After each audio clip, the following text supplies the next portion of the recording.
Hey guys, it's SilicatYT here.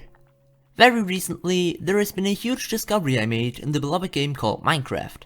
As I found out, it's possible to remote control players in a lot of ways, such as being able to give them creative mode, manipulate their chat, or even going as far as to use /kill or even ban people from any server, and it goes even deeper than that. Now, before I show you what you can do with this glitch, I have to tell you that I'm not going to show the setup of it just yet, as it would be a huge problem if the setup went public, for obvious reasons. I hope you all understand, and let's get right into the video. So, where do we start? As I said earlier, I found a glitch that's possible to perform in a vanilla Minecraft that might as well break Minecraft multiplayer if the setup for it was known publicly. The way this glitch works is that you follow a complicated setup to create a copy of another person in a private server, then kick them from your server. The copy, however, will stay. The way Minecraft multiplayer is programmed is that you're only intended to be on one server per client. The glitch I'm showing you, however, breaks this limit entirely, and that causes a lot of problems. You see, any information that gets sent to the fake player in your server will also get sent to the real player. In this case, my main account on Hypixel. For example, particles visible on my private server are also visible for the other player on Hypixel, so I could really crash the other player's client at any time by spawning too many particles. Also, any chat message I send in my private server will also appear on my main account's chat, so hypothetically speaking, I could already impersonate any staff member or YouTuber with it.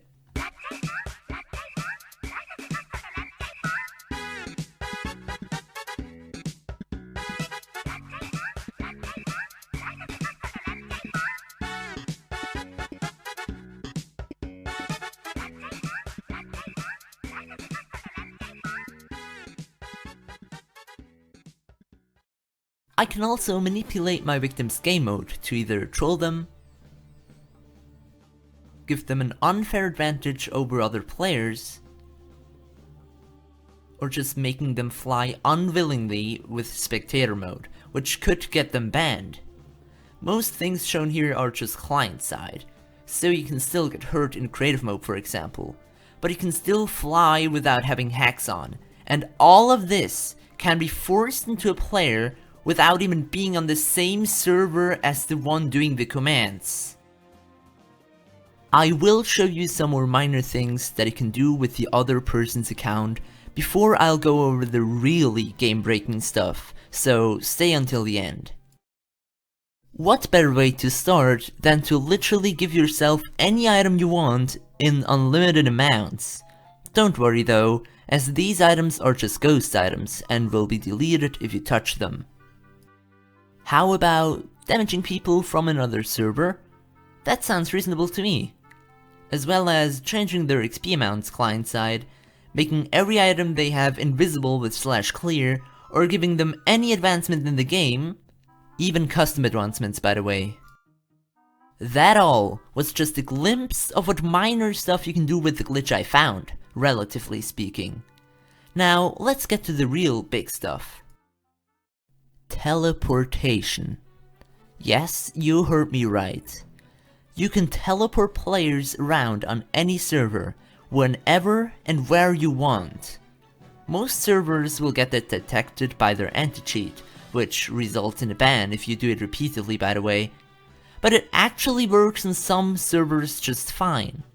Keep in mind that the players that are affected have no control over it whatsoever and cannot escape it by any means.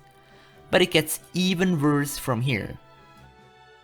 By killing the victim's fake player over on the private server, their game will show a death animation and a death screen. Even though this is just client side, it's not entirely visual either. You see, as the player didn't really die, they cannot respawn at all, which basically forces them to leave the server and rejoin. The same effect can be achieved by using /spectate on the fake player. Imagine doing this to someone in a tournament or an event. In other words, I'm able to remotely kill anyone on any server at any time, without even having to be there, like a phantom that can't be caught. No, not this one. Oh, by the way, did I mention that this doesn't only work on every Minecraft server in existence, but also in single player worlds? Yes, you heard me right. It's possible to do all these things I just told you of before to people in their private single player worlds, chatting with them, switching their game mode, all of it. And yet again, there's one more thing that could seriously endanger Minecraft multiplayer as a whole. One last thing that exceeds everything I mentioned in this video by far when it comes to the harm and destruction it may cause. Full control over someone's account. I had never thought I'd ever say these words when it comes to a glitch that works in vanilla Minecraft, but here we are. It's possible to use plugins such as sudo or iControlU to take full control over someone's player, being able to write messages in the server they're on, or to have full control over their movement, their inputs, and so forth.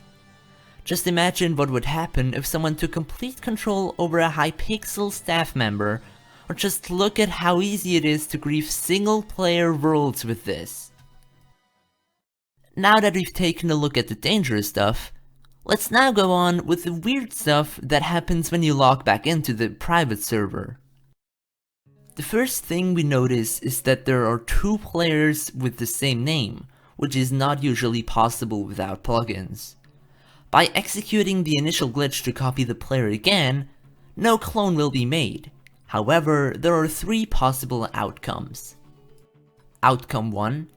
You control both players at once and won't be able to attack or mine blocks. Outcome 2. You control one of the players so that other people can still see where you move, or have server-side movement. And outcome 3. You control one of the players so that only you can see yourself move, so you have client-side movement.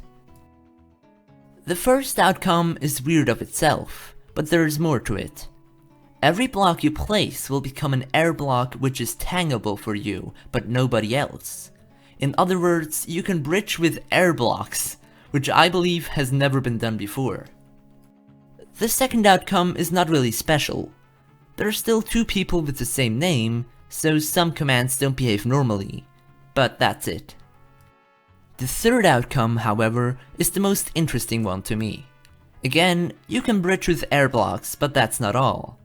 You can place blocks in a huge radius around the fake player, even mid-air, etc. After killing the fake player, you'll get sent into a softlock state from which you can't do anything. And whenever the fake player is loaded, a death animation will play. There's a possibility that there is more to this glitch than I showed in this video. If anything game-breaking involving this glitch is discovered in the future, I'll make sure to inform you. But as of now, that's roughly all I can show you or that I know of. After everything I showed in this video, I think it's no over-exaggeration to say that this glitch might break Minecraft multiplayer as we know it, if Mojang or big server owners don't get this glitch patched very soon. Please make sure to like this video and subscribe if you enjoyed this video. And don't forget to hit that beautiful bell. See you next time.